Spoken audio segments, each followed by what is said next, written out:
What happens after you conquer the mountain? Do you relax? Do you lose focus? Or do you reload, refocus, and come back even hungrier? The Eagles just shocked the world. A Super Bowl win, a legendary defense, and a city that exploded with pride. But now comes the real test. Can they do it again? Because every single team they face in 2025 will circle that matchup on the calendar. They won't just try to win, they'll try to take Philly's crown. But here's the twist. Nick Sirianni's Eagles aren't just preparing for battle. They're changing the entire playbook, mentally and physically. This is no victory lap. This is a warning shot. The Eagles aren't defending. They're attacking the new season with everything they've got. When a team wins a Super Bowl, the hardest part isn't just defending the title, it's staying hungry. And right now, Nick Sirianni is doing everything in his power to make sure his team doesn't get soft. He's been preaching one message: treat praise like perfume. Sniff it, don't drink it, it's poison. That mindset right there tells you everything you need to know about this Eagles team in 2025. They're not thinking about what was. They're focused on what comes next. Sirianni has made it his personal mission to keep every single player locked in. He knows the pressure is different this time. Everyone's gonna throw their best shot at the champs. They'll double your stars, they'll trash talk, they'll hit harder, and the birds are preparing for all of it. According to tight end Dallas Goedert, the team's already tapped into some of the greatest minds in sports to build a championship mindset. Legends like Peyton Manning and even Michael Jordan. That's not just cool, that's leadership. That's preparation on another level. We know it's going to be even harder this time. Goedert said, "Nobody's giving us anything. We have to stay hungry, stay fresh, keep the pedal down." New offensive twist. Kevin Patullo's turn to cook. One of the biggest moves the Eagles made this offseason might have flown under the radar, but it just revealed the team's entire plan to repeat. With former offensive coordinator Brian Johnson gone, the Eagles handed the keys to Kevin Patullo, aka KP, and he's wasting zero time leaving his mark. Patullo's job: balance egos, keep the stars happy, and most importantly, keep the offense evolving while defenses spend all year trying to figure them out. And guess what? Early signs from minicamp show he's already crushing it, especially in the passing game. He's changing things in smart ways, Goedert said. New wrinkles, better terminology, and taking the best parts from our last 3 OCs. Patullo is digging through past film, keeping what works, tossing what doesn't, and building a hybrid offense that's flexible, explosive, and unpredictable. He's not reinventing the wheel, he's sharpening the blades. So, Eagles fans, it's your turn. What do you think of Nick Sirianni's "Don't Drink the Perfume" message? Do you believe Kevin Patullo is the right guy to take this offense even higher in 2025? Drop your thoughts in the comments below. Rate your confidence in a repeat on a scale of 1 to 10. And if you're riding with Philly till the end, let us know loud and proud. Run it back. You'd think after winning the Super Bowl, the Eagles would finally earn everyone's respect. But guess what? The doubters are still out there. And this time, even Madden is throwing shade, ranking Philly below teams like the Cowboys and Browns. Seriously? But disrespect is exactly what this Eagles team feeds on. Because while the rest of the league is caught up in ratings and headlines, Nick Sirianni's squad is locked in. From new offensive wrinkles to surging young stars to rookies already making noise at minicamp, the 2025 Eagles aren't just trying to repeat. They're coming back with something to prove. Let's dive in. Let's start with a simple but serious question. Will the Eagles' offense start slow again? Last season, there was a stretch early on where things felt off. They were winning, yes, but it didn't feel like they had found their rhythm yet. And with a new offensive coordinator now in charge, people are starting to wonder, could we see the same slow start in 2025? Well, one guy who could help answer that is Dallas Goedert. Every year, fans expect Goedert to break out, to put up 1,000 yards, dominate the middle of the field, and become one of the league's best tight ends. And every year, the opportunity just isn't quite there. Why? Because this roster is stacked. And it's hard to get the ball with guys like A.J. Brown and Devonta Smith eating every week. But here's what's different this time. Even just a 10% increase in targets could completely change the game for Goedert. Opposing defenses are throwing their best corners at Brown and Smith, which means Goedert's lining up against their third-best cover guy. That's a mismatch every time, and he's already cooking in practice. He just needs the chance. Madden throws shade again. And just when Eagles fans thought they could enjoy the offseason in peace, Madden 26 dropped its beta ratings. The Eagles, rated 87 overall. That's tied with the Browns and Bengals, and behind teams like the Cowboys, Dolphins, Ravens, 49ers, and Chiefs. Excuse me? This team just won the Super Bowl, returned with a loaded roster, and has arguably the best depth chart in football. Now sure, it's just the beta version of the game, but history says those ratings don't change much. Maybe a point or two. So next time someone says, Philly's a super team, you can fire back with, not according to Madden, they're ranked below the Cowboys. It's not serious, but it's funny, and it's just another example of the national media underestimating this team again. Smile Mondon Jr., the rookie to watch. Now let's talk about someone who isn't being talked about enough. Rookie linebacker Smile Mondon Jr. might not be a household name yet, but he's quickly becoming one of the surprise stars of mini camp. Even though he's buried on the depth chart and doesn't need to be great right away, coaches are already buzzing about him. And when asked how he feels heading into camp, Mondon didn't brag or boast. He just said, "I'm here to work. I put my head down and grind. The more I give, the more I get. That's how I've always done it." That's the kind of mindset fans love to hear. Right now, he's likely penciled in for special teams, but don't be surprised if he makes his way into the regular rotation. Every practice is a chance, and this guy is attacking each one like it's game day. Keep your eyes on him this August. He might just be this year's preseason breakout. Josh Uche and the under-the-radar standouts. Speaking of names, you should learn now. Josh Uche is turning heads fast. Lane Johnson himself, yes, the all-pro offensive lineman, was asked to name a standout edge rusher from camp. Without hesitation, he said, "Uche. This dude is fast, explosive, and versatile. Exactly the kind of weapon Philly needs on the edge in 2025. And he's not the only one showing out. Minicamp has been full of quiet stars making loud impressions. The media isn't talking about them yet, but trust me, the fans will be soon. All right, Eagles fans, it's your turn. What do you think about the new offense under Kevin Patullo? Does Goddard finally get his breakout season? And what's your reaction to Madden's rating? Disrespectful or fair? Drop your thoughts in the comments below. And if you think this team is about to shock the world again, type it loud and proud. Run it back, Philly. Let's talk about something that's been keeping Eagles fans awake at night in the best way possible. Picture this. You're standing on the other side of the line, looking across at Jalen Carter, Josh Uche, Nolan Smith, Moro Oyomo, and maybe even Azeez Ojulari, all coming for your quarterback. You don't know who's about to explode off the edge. You don't know who's getting doubled.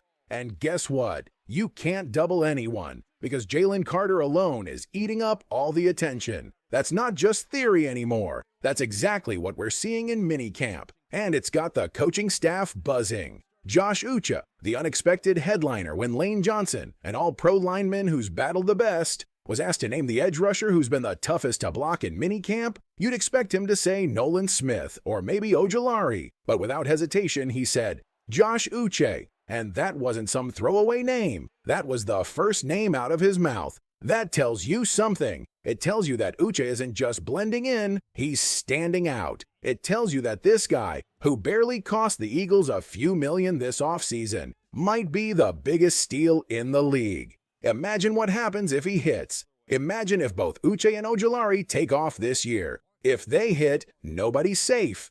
Let's be honest, people were concerned about Philly's pass rush after losing guys like Hassan Reddick and Milton Williams in free agency. There was talk that maybe the Birds would take a step back. But now, if Uche is for real, if Ojulari finally stays healthy, this might be a more dangerous D-line than last year. Think about it. Last year, the Birds finished around 12th or 13th in total sacks, but their pressure percentage was just 28th, way too low for an elite team. In simple terms, they were getting sacks, but not enough constant pressure. That means those sack numbers might have been a little lucky and could have gone either way. But now, if these new guys keep winning one-on-ones, and if Carter continues drawing double teams, quarterbacks are going to be running for their lives. Uche's comeback story, from doubt to dominance. Let's not forget, Uche's story hasn't been smooth. He was seen as the Patriots' version of Bryce Huff, a pass rush specialist with speed but inconsistent production.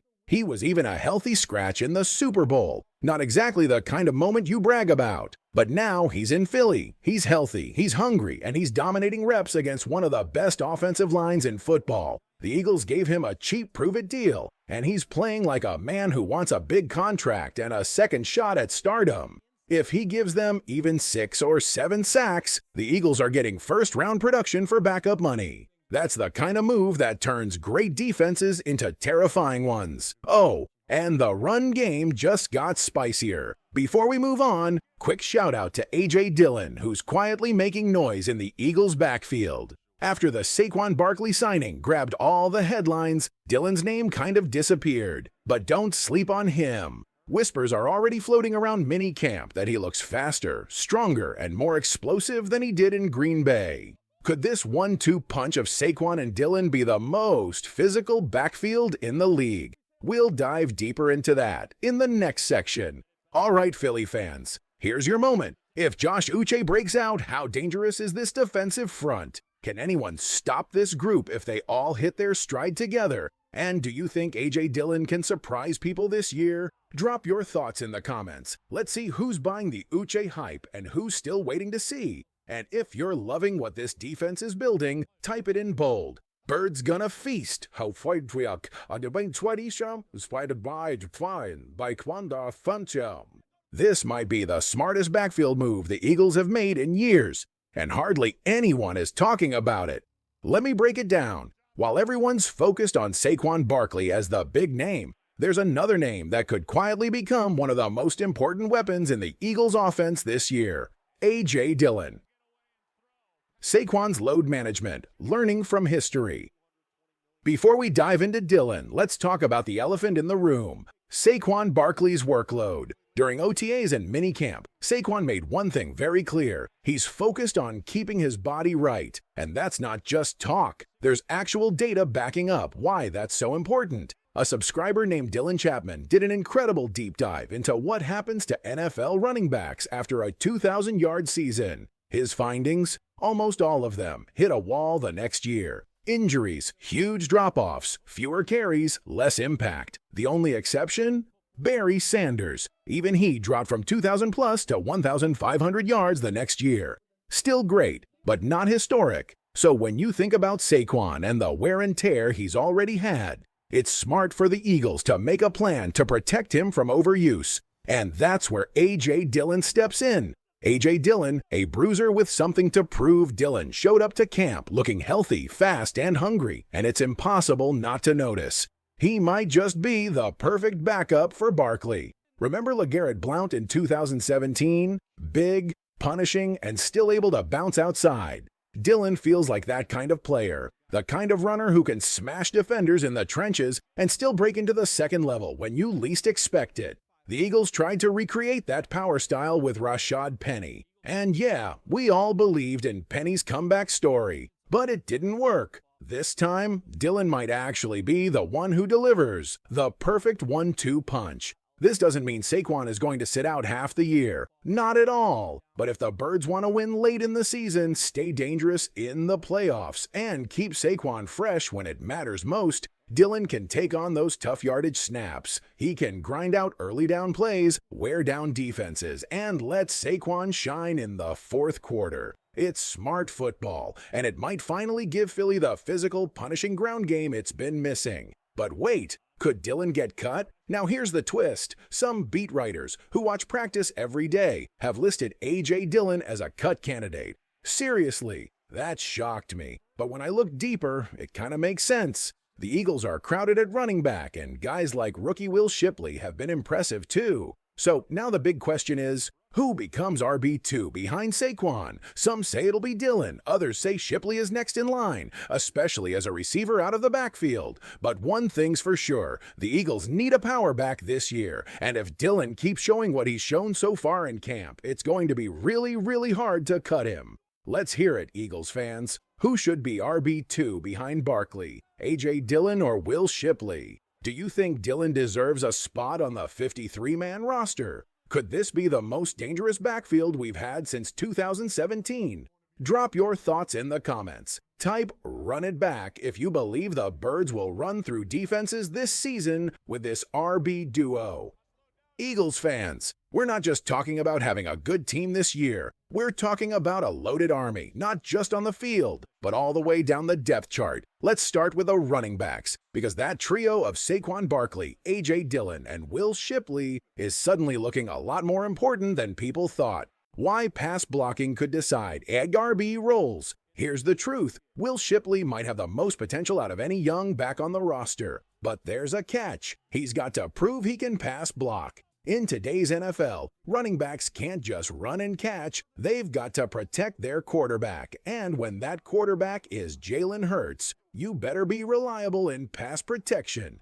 A.J. Dillon, he's already proven he can block. Saquon, no question there either. But if Shipley starts missing assignments, if defenders slip past him and start hitting Hurts, that changes everything. That's why all eyes will be on Shipley's blocking during preseason. If he struggles, Dillon's going to see the field more than people expect. If he handles it like a pro, he becomes the clear RB2 behind Barkley. And remember, both Shipley and Dillon have shown they can catch the ball too. That makes things even more interesting. The game plan for Saquon. Keep him fresh, keep him dangerous. Last season, Barkley carried a heavy load. Too heavy maybe. Now the Eagles seem ready to play smarter, not harder, with their star back. It's not about using him less, it's about using him better. Fewer unnecessary hits, fewer brutal third down collisions. If Dillon or Shipley can take some of that pounding away from Saquon, it might be the key to keeping him healthy all the way through the playoffs. We already saw what a fresh Barkley looks like in January. Now imagine what he could do in February. The backup stars who keep pushing the ceiling higher, but it's not just running backs. Everywhere you look on this Eagles roster, there's another name jumping out, another underdog, another breakout waiting to happen. How about Moro Ohomo? The second-year DT isn't just a breakout pick for Philly, he might be a dark horse star across the entire NFL. What about linebacker? You've got Jihad Campbell impressing early. Then there's Smile Mondon, who had a rock-solid OTA stretch. People are realizing why he was a trusted starter at Georgia. And if you start on that defense, you're legit. And what about Nakobe Dean? Still improving, still a leader, still very much in the picture. And then there's Terrace Marshall Jr. Wait, what? This one caught us all off guard. Terrace Marshall Jr., a guy many assumed would be cut on day one, suddenly looks like he might make the team. He's had an eye-opening minicamp. He's catching passes, running routes clean, earning respect. At one point, we all thought he'd be wearing number 46 and quietly disappear. Now, he could end up as the fifth wide receiver on a stacked offense. The Eagles might actually roll with a group like WR1, A.J. Brown, WR2, Devonta Smith, WR3, Paris Campbell, WR4, Johnny Wilson, WR5, Terrace Marshall Jr., and that's after cutting down from 13 receivers in camp.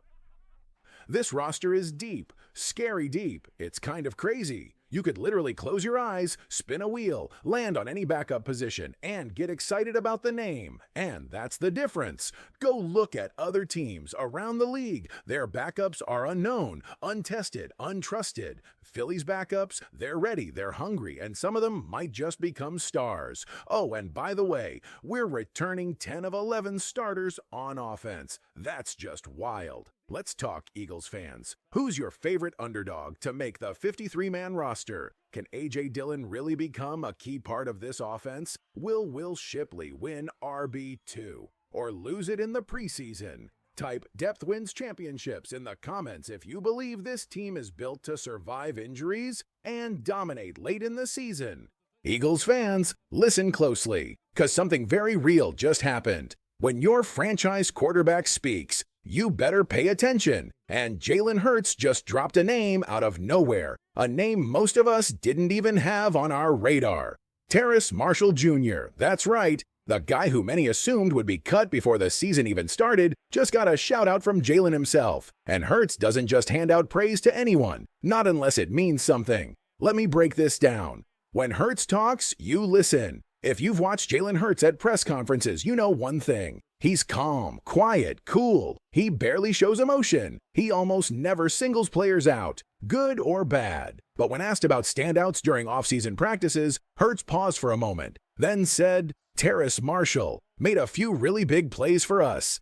That's not nothing. In OTAS, he didn't need to say that. He could have stayed quiet or given a generic answer, but he didn't. He made it clear. Terrace Marshall is turning heads. Suddenly, this WR battle just got real. Danny Gray's not backing down either. Let's not forget about Danny Gray, another forgotten name who might crash the party. Last year, Gray was the go-to guy on scout team, mimicking star wide receivers for the corners to sharpen their game. And now, he says if he hadn't missed camp last year, he would have made the final roster. That kind of confidence might sound like diva talk, but for a wide receiver, that's exactly the mindset you want. And guess what? He's backing it up with strong showings in OTAS. This WR room is about to get crowded. Fast, an all-out war for the final WR spots.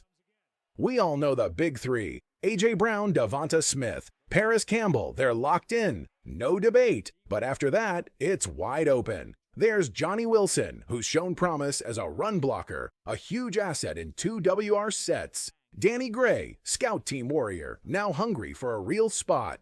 Terrace Marshall Jr., quietly making noise and catching Jalen's attention. Anaya Smith, working out with AJ, showing hustle and hunger. But here's the issue. They might only keep 5 wide receivers on the active roster. That means 1 or 2 of these guys will make it. The rest, either practice squad or gone. It's going to come down to training camp performances. Every single rep, every block, every route. Jay Hunt, the new defensive monster. And while the WR battle rages on the other side of the ball, there's another name exploding up the depth chart. Jay Hunt. This kid is coming for blood. Every report out of minicamp has the same theme. He looks bigger. He looks faster. He looks smarter. He's putting in the work. He's studying the game. He's learning real pass rush moves, from the bull rush to the swim to the spin. He's not just surviving anymore. He's coming for quarterbacks. Some say he might even break out faster than Nolan Smith did. And that's saying something,